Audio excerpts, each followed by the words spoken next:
The fragrance of selfless love that has drawn the world into one family.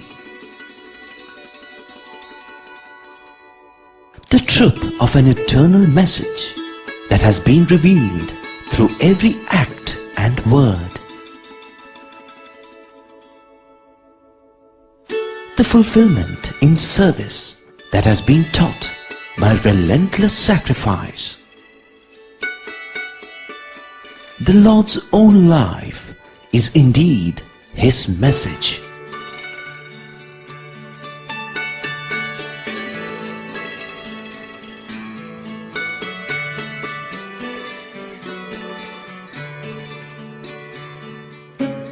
Sai Ram, and welcome to the 5th episode in our serial presentation entitled The Message of the Lord.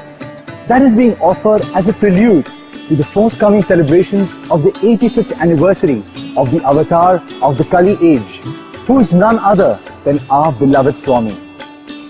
By way of setting stage for what is to follow, let me remind you that we are currently discussing the basics of spirituality. In the previous 2 episodes, we recalled the following. True happiness is union with God. What passes for as pleasure, which we constantly seek, is transient and a poor substitute for bliss, which is really what we want and are entitled to. And we can be united with God only if we make it a habit to think of Him constantly. Today, let us start with the question, why did God create the universe? Fortunately for us, Swami himself has given the answer. The message is loud and clear. God created the universe as a stage and put us humans in it so that love manifests. Here we must understand that while God in the abstract is indeed pure love, for love to find expression, it needs a medium or an agency, if you prefer. Living beings can act as instruments, and indeed we do see lots of expression of love in the lower species. However, it is humans who are the best instruments for the expression of divine love, which is why God created humans. In other words, humans are really supposed to love each other and not hate each other, fight with each other, and so on. To put it differently, life is a divine drama with pure love as its theme. And although we do not know it, all of us are really actors in this drama. Naturally, the language that all actors are expected to speak in this divine drama is that of pure love. So you see, human birth has a very special purpose, which is why Swami often says,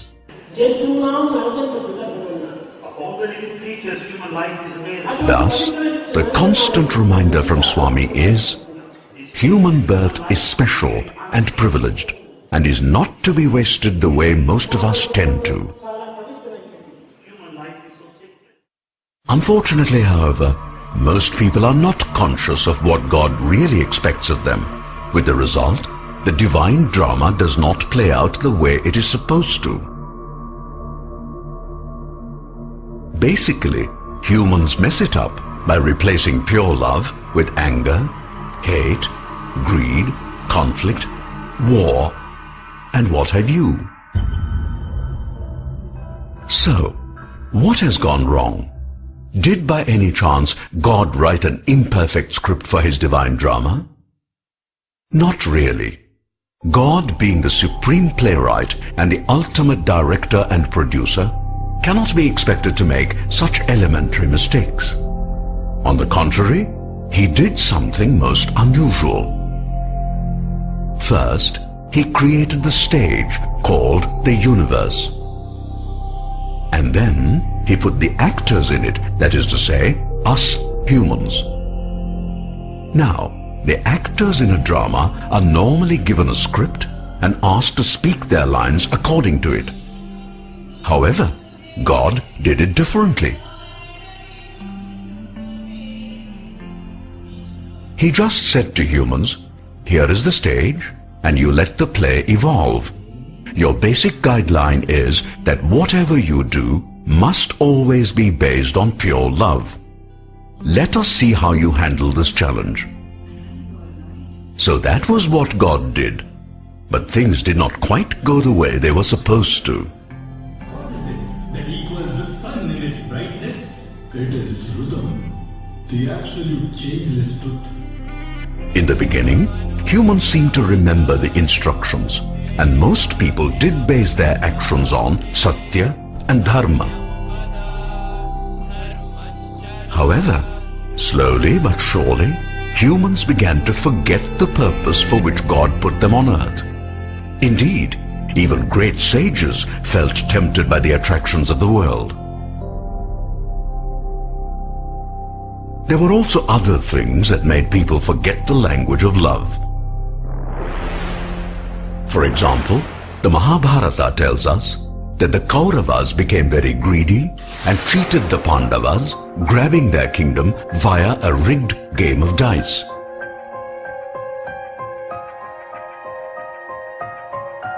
Since then, humans have got on to a huge slippery slope, so much so that these days things are rather bad most of the time.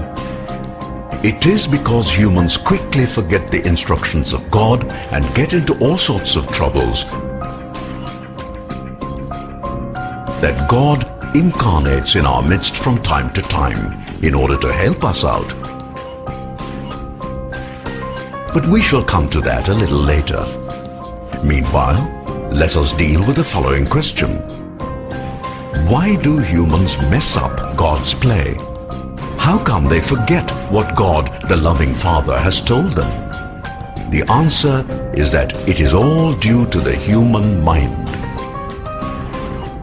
To understand why the mind deflects us from even obeying God's command, we must first try to understand something about its origin and nature. Let us start with animals and consider a rat, for example. The rat has a body, which includes, of course, the sense organs like the eyes, nose, ear, etc., and a brain. The rat has something more, which is life, and life comes straight from God or the Atma. Thus, schematically, a rat may be described as an entity with a gross body and a component of the Atma, which is the source of everything, including the entire universe. What about humans who have evolved from the lower species? In their case, there are similarities, but also important differences. Like the lower species, humans too have various sense organs and, of course, a brain, which, by the way, is quite remarkable. But it does not end there. Since humans were specially created by God to enact out His divine drama, they have something extra, which is the mind. In a sense, the mind is a frontier, that is the meeting place of, shall I say, the extension of the Atma on the one hand, and the brain on the other.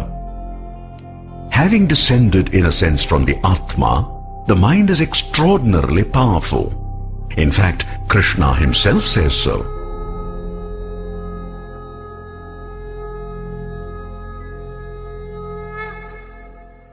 It is because of this amazing power that humans are able to do so many amazing things. At the same time, having evolved from the lower species, the mind carries the imprint of a lot of animal behavior, such as anger, cruelty, and so on.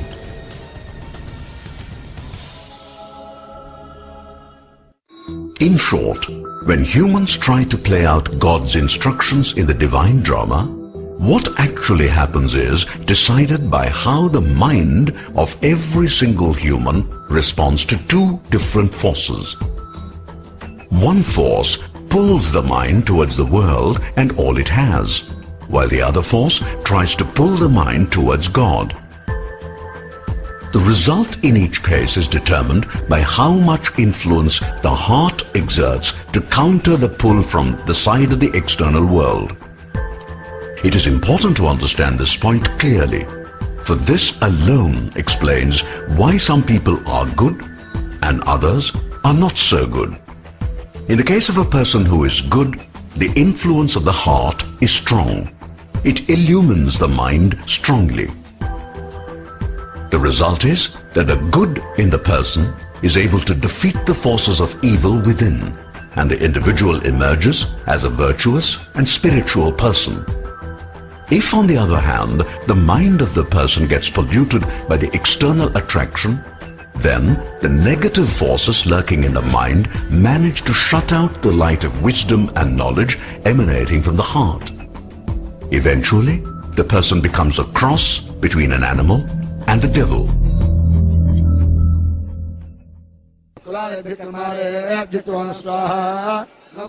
Some of you might have witnessed the Navaratri festival in Prashanti Nilayam, which usually occurs in the September-October period.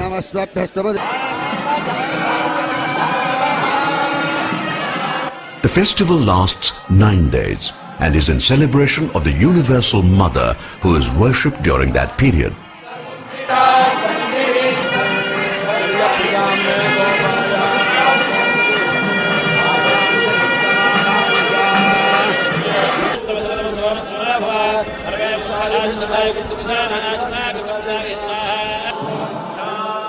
Legend has it that Mother did penance for 9 days and after that purification was able to annihilate a demon called Mahishasura, who was half animal and half human. The message is that it is only through strict control of the senses and the mind that one can remove inner contamination, meaning animal and demonic tendencies, thus enabling the heart to illumine the mind. The problem these days is that the forces of negativity operating in the external world have become enormously strong and powerful. There are so many things to distract our mind. And the media, which is heavily funded by the forces of negativity, spares no effort in keeping us a slave to a lot of unwanted habits. As a result, our problems also have increased enormously. With such powerful negative forces around us, is it any wonder we often feel helpless? Nevertheless, the situation is not as hopeless as it might seem, for is not our beloved Swami here with us?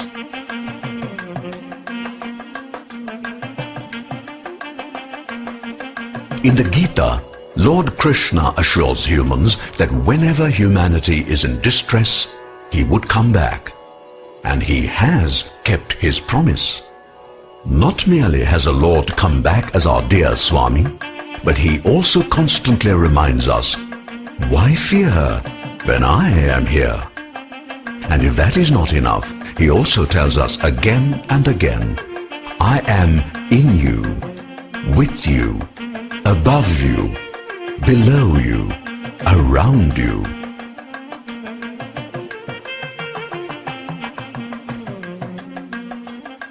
There are two important points to be noted in the above statement of Baba.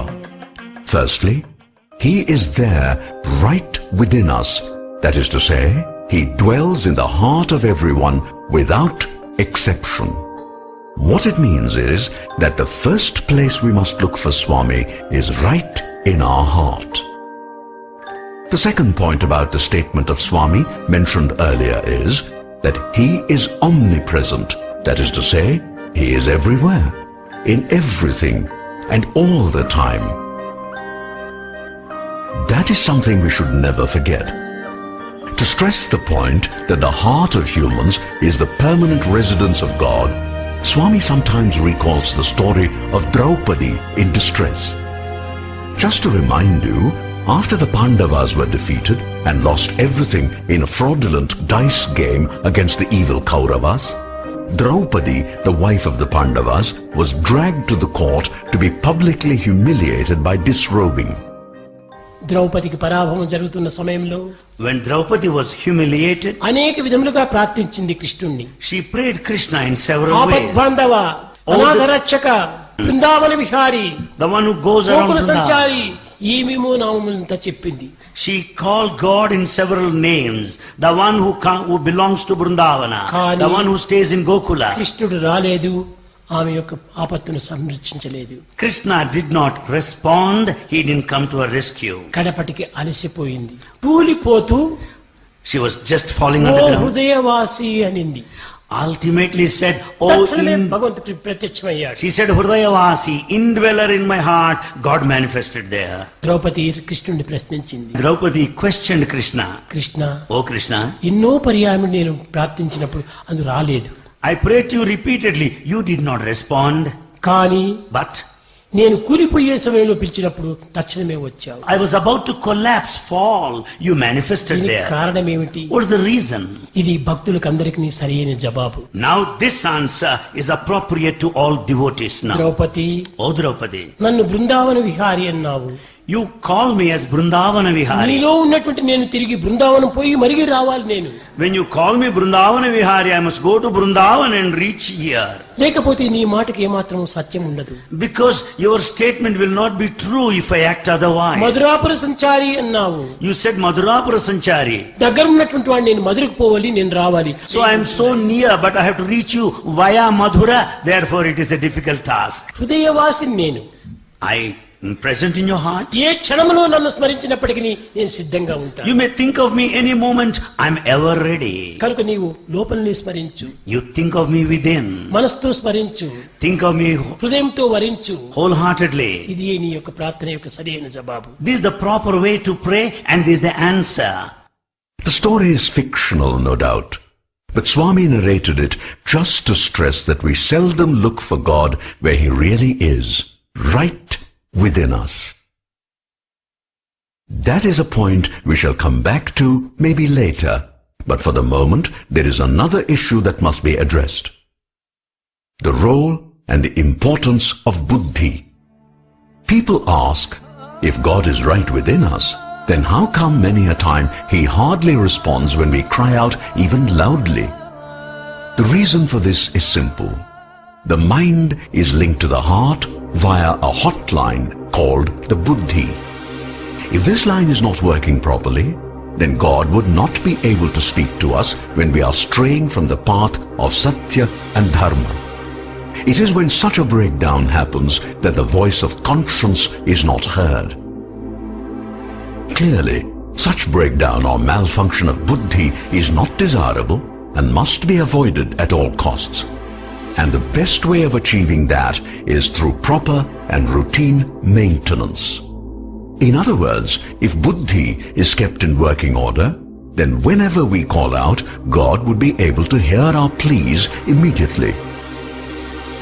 So you see, keeping buddhi in good condition helps both ways. Firstly, God can advise us when we go wrong, and likewise, when we cry out to God in times of distress, He too can hear us loud and clear. Thus the question boils down to how to do maintenance on the emergency line to God called buddhi. We shall take that up next time, but meanwhile, let me point out that our job has been made easy because Swami has given the entire maintenance procedure. How lucky we are that God in human form is here now in our midst, helping us so much and in so many different ways too. Offering our deep gratitude to Him, let us wind up with a take-home lesson for the day, which is, God is omnipresent and thus everywhere, in every being, all the time. However, the best place to look for Him is within our own heart, which, as Swami says, is His permanent address. All that we have to do is call out to Him. But our cry of anguish must be like that of a calf that has lost its mother. God is in our heart all the time and is available 24/7. But to reach Him, we must keep the hotline called buddhi in good condition. That's all that we have for this episode. Thank you for being with us, and do join us again tomorrow. Jai Sai Ram.